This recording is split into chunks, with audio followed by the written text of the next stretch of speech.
Hey, Kangaskhan sorta looks like a Nidoqueen. Yeah, me too. I mean, I'm still wondering why Starly could learn Flamethrower. So, I mean... That shouldn't do anything. Yeah.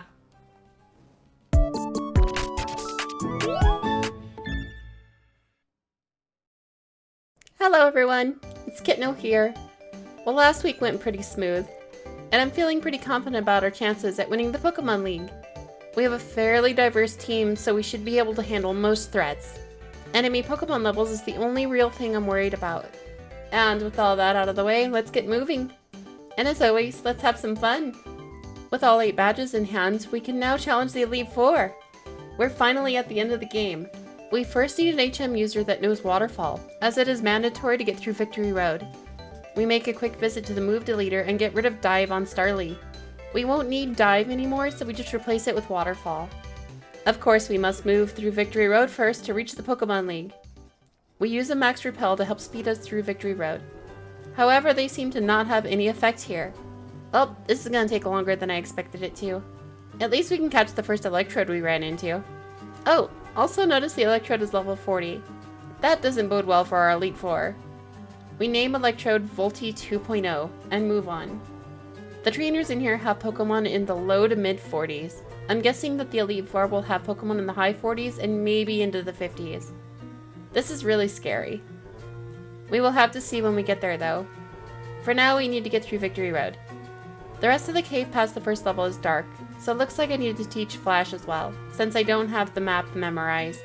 We replaced Thundershock on Sparky for Flash. We did have another close call with Toothless on one of the trainer fights in here. Never mind. Please don't faint. Please don't faint.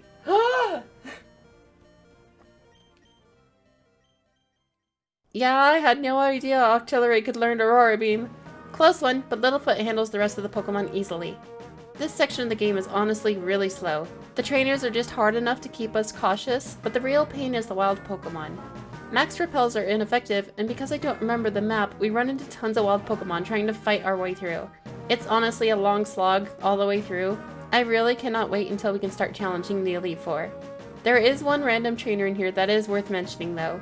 Larvitar isn't an issue for Starly, just one Surf to take it down. Dunsparce is second and hits a bit harder than I expected it would.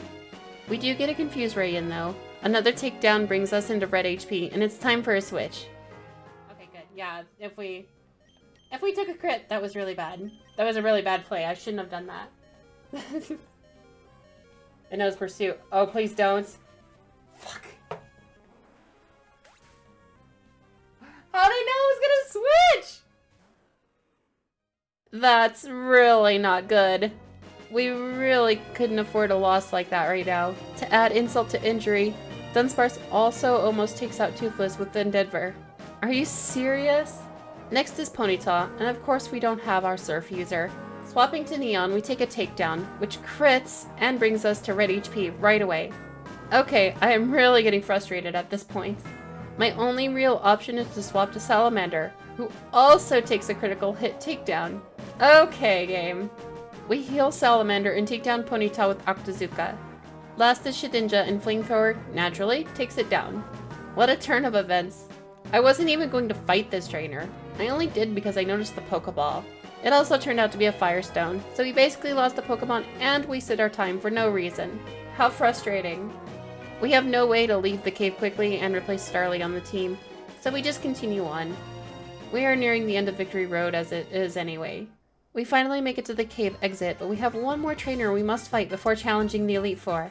That's right, Wally wants to fight us one last time. We are one Pokemon down, but let's give it a shot. Wally starts with Porygon. We burn it and take Porygon down quickly. It didn't even attack us. Next up is Larvitar. One Razor Leaf with Littlefoot and Larvitar is gone. Third out is Nidoqueen. And yes, I am calling them Nidoqueen from now on. Nidoqueen's Thrash is hitting hard, while Razor Leaf really isn't. We aren't getting any confusion look from Thrash either. We have to potion a few times, but we eventually take Nidoqueen down. Bulbasaur is in, Flamethrower, and Bulbasaur is out. Last is Kangaskhan. I swapped to Toothless to make use of our Intimidate Will-O-Wisp combo. Works like a charm. We end up having to potion because of confusion caused by Dizzy Punch, but it's a slow and sure death for Kangaskhan. With that victory, we have officially made it to the Pokemon League. It's not all sunshine, though. We did lose Starly on our way here. We transferred Starly to an empty box. It wouldn't let me release her for whatever reason, and I decided to bring Gorbis to the team. Honestly, the only reason I decided this was hopefully if we do need a water move, Creepy Fish could hopefully land it and do some damage. Otherwise, I don't see a reason to bring anyone else out. Maybe I am a bit biased, though. We spend some time ordering our inventory, selling any useless items. We also equip held items on all of our Pokemon that I think will be useful, including placing an EXP share on Creepy Fish, just in case we can get her up some levels. Any useful TM moves we teach to our party and sell the rest. And finally, we buy as many potions and full heals as we can buy. We will for sure need them. I do spend a little time searching for Maxilickers. I do spend a little time searching for Maxilickers to... I did it again!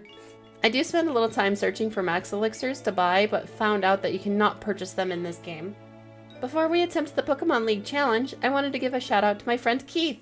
He is the one who made us the cool intro jingle for me to use in my videos. Please go and check his channel out. He makes some really cool music on his channel. Links will be in the description below.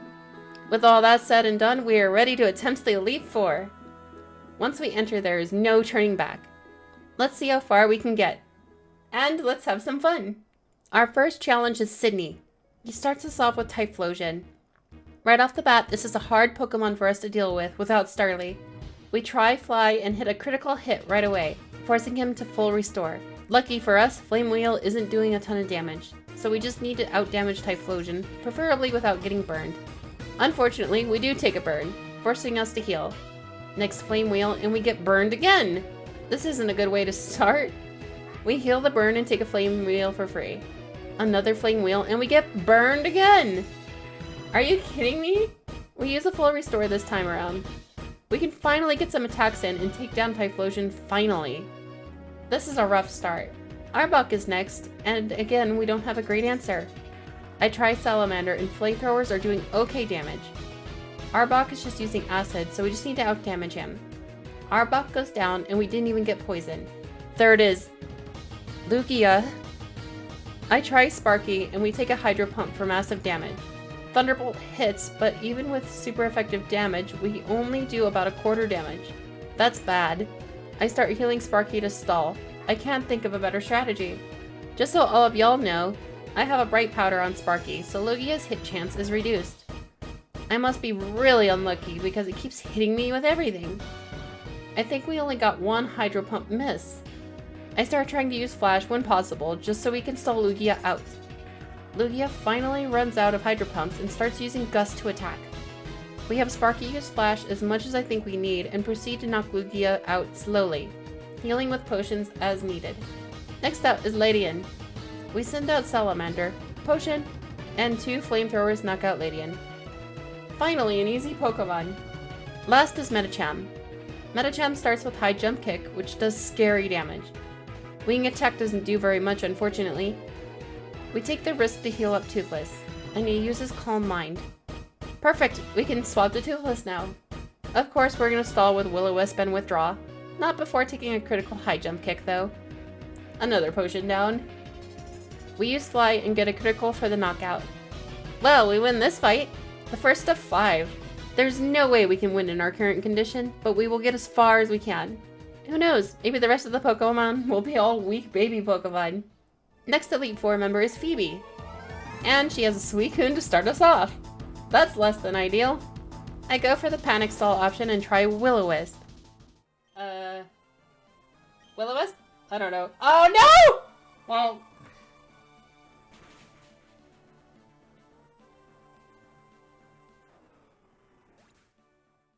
Well, first team member down. Again, I didn't even consider Suicune would have Aurora Beam.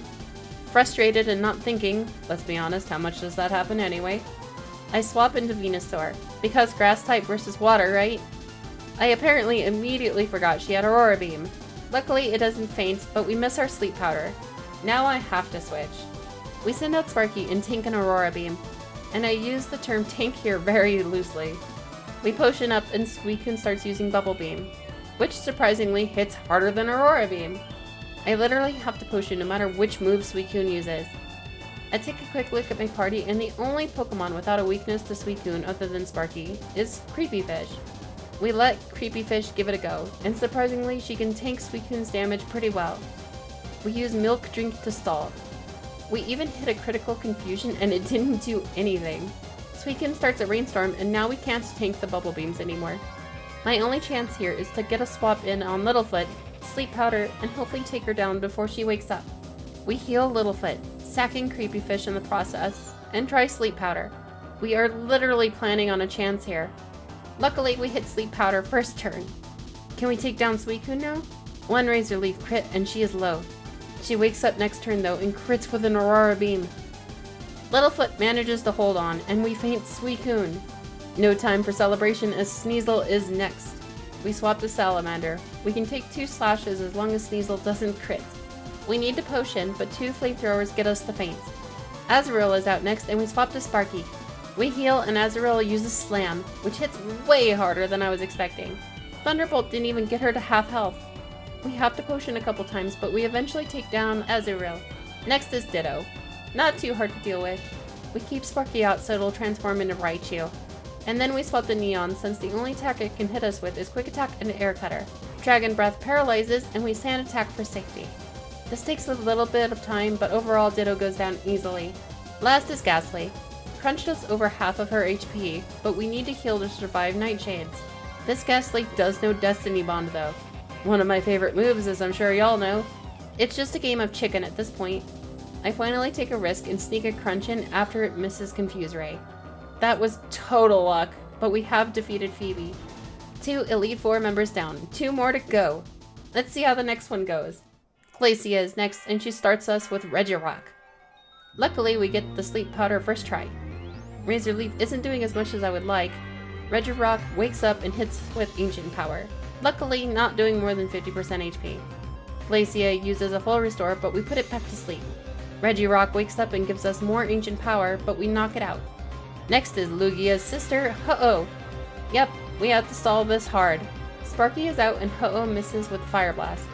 We proceed to use Flash as much as we can before she hits. Fire Blast hits finally, but hopefully Flash will be good enough. Goodbye, Sparky. We swap to Neon and we cannot do any damage. We try swapping back to Salamander and not even Octazooka can do anything. Even with all the accuracy drops, Ho-Oh is still hitting us a lot. Gust is also hitting us surprisingly hard. We start using Strength because we ran out of PP for Octazooka. But we managed to successfully stall out Ho-Oh for the feints. Next is Kingdra. Littlefoot is our only option. We only have 1 potion at this point, which we use on Littlefoot. Kingdra hits us with Twister and Hydro Pump, which brings us low. The real shame is that we miss our Sleep Powder. Get ready for it. Because I forgot Safeguard was still up from Ho-Oh. With that miss, it is a quick and sure death for the rest of our team. It's the ends. Water gun. Just throw salt in my wounds, why don't you? That's it! That's the game! Officially ending the run. Even though we lost the run, I am still really happy with how far we were able to go. I didn't expect the Pokemon levels to jump up that high, and I definitely didn't expect them to have so many legendaries on their teams right at the end. This run may be over, but there is plenty more fun to be had next time. Thank you for watching. I hope you enjoyed this run as much as I did. There were a lot of really fun and some frustrating moments, but I really enjoyed myself. Also, you can find me on Facebook and Twitter, as well as Twitch if you prefer that platform. Relevant links are in the description below. And of course, don't forget to tell me what you thought of the run in the comments below. Who was your favorite team member we had for this run? Are there any strategies that I missed that y'all saw? What was your favorite facepalm moment? Please let me know what you think. After all, comments help with the YouTube algorithm. Take care, everyone.